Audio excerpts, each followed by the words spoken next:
Nós falamos de inovação, de impostos, falamos também do microempreendedor individual. Foram vários temas nessa semana de entrevistas com o Sebrae. E hoje, para encerrar, um dos temas mais difíceis. Patrícia, boa tarde, obrigado pela presença. Eu que agradeço, boa tarde. Gestão de pessoas. Vamos falar aqui de um desafio para o empresário, para o chefe, para o líder, enfim. Qual que é o grande problema hoje, se é que a gente pode falar que é um problema, ou o grande desafio, vamos dizer assim, a se enfrentar na gestão de pessoas? É até um desafio, né? Porque o problema, na verdade, não é porque pessoas deveriam ser solução nas empresas, né? E a pequena empresa, hoje em dia, não existe um departamento de recursos humanos, né? Numa empresa de pequeno porte. O máximo que ela faz é ter admissão, demissão, controle de benefícios e salário. É isso que ela faz dentro do que ela considera recursos humanos. Só que isso vai muito, né? O recursos humanos dentro de uma pequena empresa vai além disso. Você deveria saber como trabalhar com essas pessoas para ter uma equipe de sucesso. Esse saber trabalhar, ele pode envolver o quê? Porque realmente, às vezes não tem lá 7, 8 funcionários. Então, às vezes, um departamento de RH não acaba sendo necessário, Sim. talvez.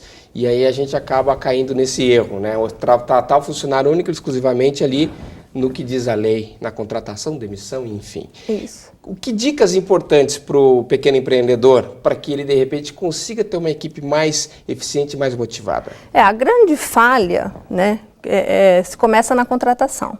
Porque ele contrata na correria. Ele está com uma necessidade, ele vai lá e ele contrata uma pessoa sem analisar o perfil desse profissional. Né? Então, ele não tem uma descrição de uma função, do que realmente essa pessoa deveria saber, quais os conhecimentos que ela deve ter, quais as habilidades e atitudes ela deveria ter para ocupar esse cargo. Então, o erro já começa aí. Ele já não tem essa descrição de função e ele, na verdade, contrata de qualquer maneira, porque ele não tem um processo de recrutamento e seleção. Né? Então, essa é a primeira falha, que ele deveria saber qual que é o perfil dessa pessoa para tentar colocar a pessoa certa no lugar certo. Assim, ele vai ter uma pessoa mais eficiente realizando um trabalho de uma maneira mais eficaz. Então, fazer uma pergunta difícil agora.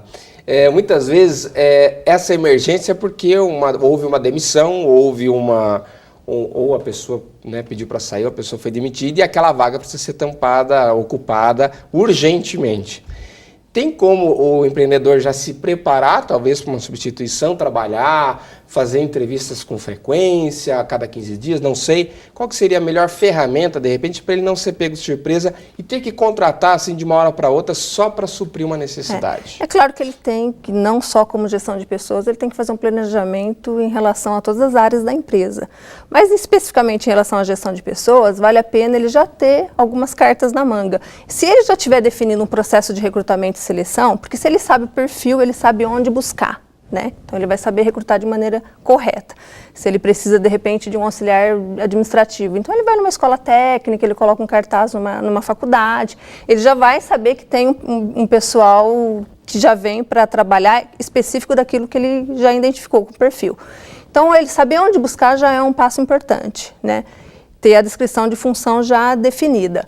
E depois fazer uma seleção, não é simplesmente colocar a pessoa no local, por mais que seja uma emergência, né, na correria do dia a dia, ali na rotina, vale a pena ele analisar o currículo, verificar quais informações tem nesse currículo, fazer uma boa entrevista, né, identificar algumas coisas, né, alguns comportamentos nessa pessoa para ver se ela realmente consegue desenvolver essa atividade. Fica a dica aí fazer um banco de dados, por exemplo, vai entrevistando, mantendo um banco de dados abastecido, para que, por exemplo, já haja um número de candidatos, talvez, para serem chamados. Às vezes a pessoa arrumou já outro emprego, mas Sim. tem outras cartas na manga, né? Exatamente. As empresas grandes geralmente já fazem isso, né? Eles têm um banco de informações que eles conseguem buscar esses currículos, né? A pequena empresa também pode fazer isso, né? E não necessariamente ele vai conseguir utilizar todos, mas uma ou outra pessoa, de repente, ele consegue aproveitar e identificar a pessoa certa para trabalhar na empresa. Agora a gente falou um pouquinho sobre contratar e para reter.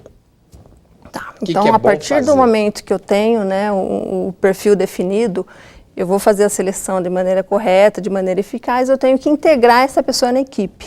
Né? Eu tenho que passar todas as informações da empresa para que ela conheça a empresa e que a empresa, com o tempo, vá conhecendo esse profissional. Ou seja, integrar essas pessoas, né, tanto a empresa quanto o profissional. É fazer essa pessoa entrar na cultura organizacional, ou seja, ela entender os valores da empresa, ela entender quais são as regras da empresa. Então, isso já ajuda esse profissional a se manter dentro dessa empresa, sabendo de todas as informações que essa empresa já tem. Então, esse é um dos passos importantes, fazer essa integração. Depois, treinar esse profissional para que ele desenvolva a atividade da melhor maneira possível, né? E aí, trabalhar com motivação, né?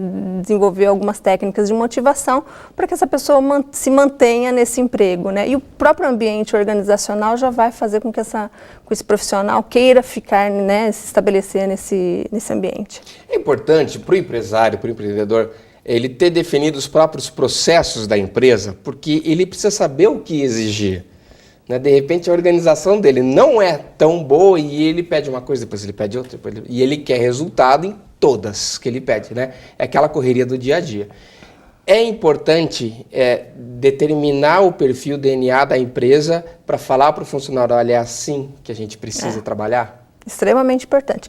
Não só definir todos os processos da empresa, mas também definir aquilo que eu chamei de descrição de cargo, né? Definir o que exatamente esse profissional está entrando, o que ele vai fazer. Só assim eu vou saber contratar a pessoa certa para trabalhar naquela atividade. Então, é definir tanto os processos como essa função que essa pessoa vai realizar. E deixar tudo isso muito claro, porque aí fica muito mais fácil para o empresário cobrar e para o profissional atender aquilo que ele está cobrando. Existe uma dúvida, a gente às vezes entrevista, a gente conversa com pessoas e as pessoas falam, eu não sei o que é melhor. É melhor contratar pessoas sem experiência alguma e a gente tenta passar para eles os procedimentos da empresa, ou pessoas que já passaram por vários lugares, mas aí também vem, costuma-se falar assim, né, cheio de manias e vícios das outras empresas, e aí a gente não consegue instituir a nossa forma de trabalhar. Existe uma dica, um perfil, ou isso vai depender muito do profissional? Na verdade, isso vai depender da atividade. Se for uma atividade que exige um profissional que já tem alguma experiência, ou pelo menos alguma formação na área, eu não posso contratar qualquer pessoa para desenvolver essa atividade, senão ele vai correr um grande risco aí de perder mais de 6 meses, 1 ano treinando e de repente esse profissional não vai conseguir se adaptar. Então, depende da atividade, né? Eu não posso colocar um profissional que não tenha conhecimento nenhum para desenvolver uma atividade que é extremamente importante para a empresa.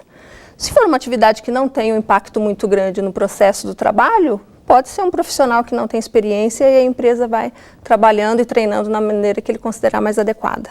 E a solução de conflitos, hein? Porque muitas vezes a briga é boa dentro da empresa e aí o gestor entra, parece que em vez de solucionar ele consegue piorar. Que dicas são importantes aí para realmente tentar trabalhar a harmonia da equipe? O conflito existe porque, primeiramente, cada um tem os seus objetivos, né? Então, eu tenho meu objetivo, você tem o seu, a empresa em si tem os seus objetivos, né? E aí vai existir o conflito porque as pessoas querem cada um atender os seus objetivos, conquistar os seus objetivos, e aí existe conflito porque cada um tem uma personalidade, cada um tem os seus valores. A partir do momento que a empresa tem uma cultura organizacional muito bem definida, né, e consegue expor isso, a partir do momento que o profissional entra na empresa, os seus valores, ela consegue expor aquilo que é importante para a empresa. E esse profissional tem que se adaptar a esses valores, a essa cultura organizacional, né? E aí o conflito já diminui, justamente nesse processo de integração. E aí, com o tempo, é você ter jogo de cintura, né? Você saber ser um bom líder, né? Saber lidar com as pessoas, cada pessoa entender que cada um tem a sua razão, mas é necessário ter um ambiente agradável, porque afinal a gente passa praticamente, no mínimo, né, 8 horas do nosso dia. No mínimo 8 horas do nosso dia dentro do ambiente de trabalho. Então, essa parte de conflitos, todas as pessoas, tanto quem está liderando como quem é liderado, tem que ter um jogo de cintura para saber lidar com cada um, com a situação difícil, exatamente. Uma queixa recorrente, as pessoas, os profissionais hoje, eles não têm visão e plano de carreira. Isso do ponto de vista do empresário, de quem está contratando. Ele teria alguma forma de estimular isso? Ele tem papel fundamental nesse processo de identificar talentos e proporcionar para esse talento uma visão de um amanhã, de um cargo, de uma promoção, de um melhor salário. O patrão, o empresário pode fazer isso? Como a gente já tinha falado que é necessário identificar o processo, todos os processos da empresa, né, justamente para ele identificar onde que tem que ter uma pessoa importante em cada um desses processos, e aí ele consegue, de repente, já estabelecer um organograma e definir quais são as pessoas importantes, quais as pessoas que terão maior responsabilidade. Se uma pessoa entra como estagiário ou como auxiliar, de repente pode chegar no nível de supervisor, de gerente, Para isso é necessário que ele seja avaliado, que ele seja treinado, e isso, né, por meio de uma avaliação de desempenho, para ele chegar, ter um plano de carreira e chegar num nível um pouco maior, né, aquele desejado por esse profissional. E é necessário descrever todos esses processos e saber quais são os cargos possíveis para que esses profissionais entrem e possam almejar esses cargos. O Sebrae tem algum trabalho específico, um atendimento, uma assessoria para essa questão de gestão de pessoas? Nós temos, na verdade, 2 produtos que são bem interessantes, um que chama Na Medida Gestão de Pessoas, que é um curso que em torno de 24 horas, mais algumas horas, 2 horas de consultoria na empresa, e temos a consultoria, a própria consultoria na empresa, que a gente consegue ajudar o empresário a identificar todos esses processos. Maravilha, Patrícia, muito obrigado pela sua participação. Eu que agradeço. Pelas informações, pelas dicas importantes aí para a gente melhorar esse relacionamento aí com os nossos colaboradores e as empresas com os seus funcionários. Obrigada, eu que agradeço. Para você, uma boa sexta-feira. A gente fica por aqui, um ótimo final de semana. Segunda-feira, a Rio Claro Notícias está de volta com mais informações para você. Tchau, até lá.